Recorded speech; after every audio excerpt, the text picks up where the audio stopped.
اور اس کے ساتھ ساتھ جو ہے بعض دفعہ مسیح علیہ السلام کے جو تحریرات کو پڑھنے سے معلوم ہوتا ہے، جو بات آشکار ہوتی ہے، جو معرفت سمجھ آتی ہے، اس میں یہ بھی ہے کہ بعض دفعہ جیسے آپ نے کہا نا، لوگ کہتے ہیں دعا کرو۔ ایک جگہ مسیح علیہ السلام نے یہ بیان فرمایا کہ لوگ دعا کے لیے لکھتے ہیں، لیکن مجھے بڑا افسوس ہوتا ہے کہ ساتھ وہ شرطیں لگاتے ہیں کہ ہمارے لیے یہ دعا کریں، اگر یہ دعا قبول نہ ہوئی تو ہم سمجھیں گے کہ آپ جھوٹے ہیں۔ حضور نے فرمایا کہ نعوذ باللہ کہ اس طرح کی شرطیں لگانا اپنی دعاؤں کے ساتھ، یہ تو اپنے آپ کو دھوکہ دینے والی بات ہے، اور دعا کے آداب سے ایسے لوگ جو ہے واقف نہیں، کہ دعائیں جو ہے وہ خدا سے شرطیں لگا کر جو ہے وہ تو نہیں مالک سے جب بندہ مانگتا ہے تو کوئی شرط تو نہیں لگاتا جو ہے۔ اور انگلش کا ایک محاورہ ہے، انہوں نے بڑا پیارا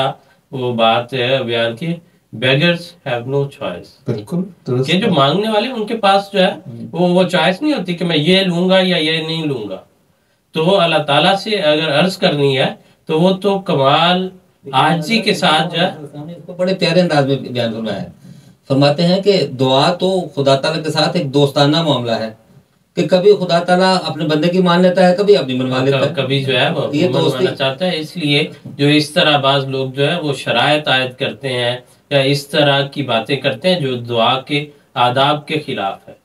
ان سے انسان کو بچنا چاہیے۔